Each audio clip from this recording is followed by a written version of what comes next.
MA ইনি একটা উচ্চশিক্ষিত পরহেজগারী নেককার বান্দা এবং আপনার বড় একটা মাপের অফিসার, ব্যাংকে চাকরি। ওনার কণ্ঠ আপনারা গুণানাথের শোনেন। আর অনেকগুলো চেয়ার করা হয়েছে, পরিবেশও আল্লাহ ভালো করা হয়েছে। আমি শফিকুর রহমান মাইকির দ্বারা হাজি মৌলানা আব্দুল কাদেরের ছেলে বলছি, আপনারা এসে মাহফিলে বসে মাহফিল শোনেন, ইনশাআল্লাহ তবরুক হবে মাহফিলে। গোস্ত খিচুড়ি।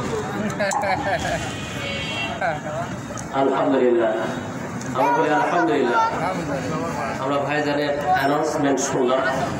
তাহলে সকল শুকরিয়াটা, সকল প্রার্থনা হলো আল্লাহ তাআলার, সকল প্রার্থনা হলো একমাত্র শুধুমাত্র আল্লাহ রাব্বুল আলামিনের। কথা ঠিক না ঠিক? মহান রব্বুল আলামিন বলেন, লাইন শাকারতুম লাযিদান্নাকুম ওয়া লাইন কাফারতুম ইন্না আযাবি লাশাদীদ। আল্লাহ রাব্বুল আলামিন বলেন, পৃথিবীর মানুষ, তোমরা যদি আমার শুকরগুজারি হও, আমি আল্লাহ তোমাদের নিয়ামতগুলোকে বাড়িয়ে দেব। আর যদি আমার শুকরগুজারি না হও, আমি আল্লাহ তাআলা আমার তরফ থেকে তোমাদেরকে শাস্তির ব্যবস্থা করেছি। সুতরাং আমরা সেই আল্লাহ তাআলার শাস্তি কখনো পেতে চাই না। প্রশংসাকার একমাত্র শুধুমাত্র আল্লাহ। কেন প্রশংসা করব? আল্লাহ রাব্বুল আলামিন বলেন, ওয়া কুল্লুন ফি ফালাকি ইয়াসবাহুন। আল্লাহ তাআলা বলেন, পৃথিবীর জমিনের মানুষ, ওই আসমানের দিকে তাকাও, চন্দ্র সূর্য সবাই যার যার কক্ষপথে ঘুরে, সবাই আইন মানে কার জোরে বলেন, সবাই একমাত্র শুধুমাত্র আল্লাহ তাআলার গোলামি করেন। এই জন্য চন্দ্র সূর্য যার যার অবস্থানে রয়েছে, কেউ কখনো আপনার কনফ্লিক্ট হয় না, কোনো দ্বন্দ্বে তারা জড়ে যায় না। বিজ্ঞান প্রমাণ করেছে, আসমানে যে সূর্যটা রয়েছে, সূর্যের ভিতরে লক্ষ কোটি কোটি হাইড্রোজেন রয়েছে। সেগুলো বিক্রিয়া হয়ে হাইড্রোজেন, হাইড্রোকার্বন তৈরি হয়। আসমানে যে সূর্য রয়েছে সেগুলো প্রতিনিয়ত রিয়াকশান হচ্ছে এবং সেই সূর্য রিয়াকশান হয়ে হাইড্রোকার্বন এবং হিলিয়াম পৃথিবীতে আসার চেষ্টা করে। কিন্তু মহান রব্বুল আলামিন এই জমিনে রয়েছে ওজোন স্তর। কথা ঠিক না বেঠিক? এই ওজোন স্তর থাকার কারণে সেই সূর্যের কোটি কোটি ভাগ সূর্য কিরণ পৃথিবীতে আসে না, যার ফলে পৃথিবীতে মানুষ বেঁচে যায়, পৃথিবীতে মানুষ সুরক্ষিত হয়। আমরা বলি আলহামদুলিল্লাহ। মহান রব্বুল আলামিন, এই জন্য আল্লাহ রব্বুল আলামিন শুকরগুজারি হওয়া লাগবে। আমরা আবারও বলি আলহামদুলিল্লাহি রাব্বিল আলামিন। একমাত্র শুধুমাত্র প্রশংসাকার আমার আল্লাহ তাআলা। আমার আল্লাহর প্রশংসা আমরা করে নিলাম।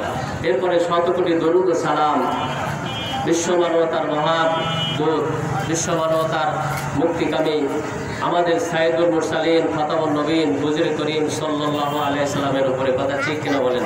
সুতরাং আমরা সেই নবীর প্রতি আবারও দরুদ করি, সবাই করি সাল্লাল্লাহু আলাইহি সাল্লাম। মানুষ যে দরুদ করবে, এই দরুদটা কিন্তু 4 প্রকারের হতে পারে। জমিনে আমরা মুসলমান যদি হই, তাহলে একটা বার নবীজির প্রতি দরুদ অবশ্যই করা লাগবে, এটা হলো ফরজ। দ্বিতীয়বার আমরা যখন মানুষ কোনো মাহফিলে স্টার্টিং করবে, কোনো প্রোগ্রাম শুরু করবে, যখন মানুষেরা কোনো বক্তব্য দেবে, যখন কোনো আলোচনা করবে, অবশ্যই আল্লাহ তাআলা প্রশংসা করার পর নবীজির দরুদ করতে হবে। এরপরে আমরা নামাজে দরুদ করি, আর উঠতে বসতে যদি আমরা দরুদ শরীফ করি, তাহলে আল্লাহ রাব্বুল আলামিন আমাদের 10টি রহমত দান করেন আর 10টি গুনাহ আমাদের জীবন থেকে তিনি সরিয়ে দেন। জোরে বলেন সুবহানাল্লাহ। সুতরাং আমরা দরুদ পড়ব কার প্রতি? নবীজির প্রতি। এখন আজকের এই মাসটা হলো মুহররম মাস। কথা ঠিক না বেঠিক? এই মাস হলো মুহররম মাস। এটা আজকে হলো 5ই মুহররম এবং জুলাই মাসের হলো আজকে 11 তারিখ না? দেখি হ্যাঁ, জুলাই মাসের হলো 12 তারিখ 12 তারিখ এবং মহরম 5ই মহরম 1446 হিজরি হ্যাঁ আর 1445 হলো বাংলা। শ্রাবণ মাস চলছে। সকালে বেলায় ঝুরঝুর করে বৃষ্টি হয়েছে, আলহামদুলিল্লাহ। এখন আল্লাহ তাআলা জমিনটা শুষ্ক রেখেছেন, আমরা এটাও বলি আলহামদুলিল্লাহ।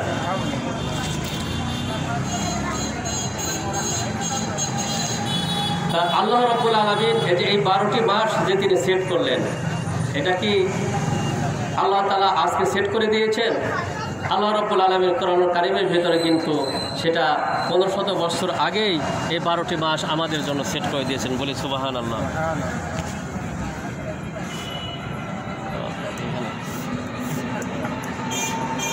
কোথায় কি হলো?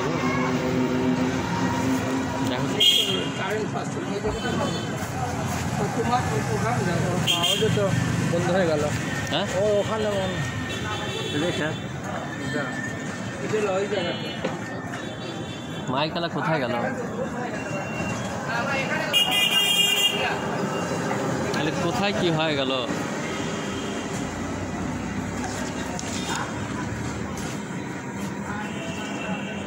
সে নোটটা কোথায় গেল গো? দেখো তো তাড়াতাড়ি।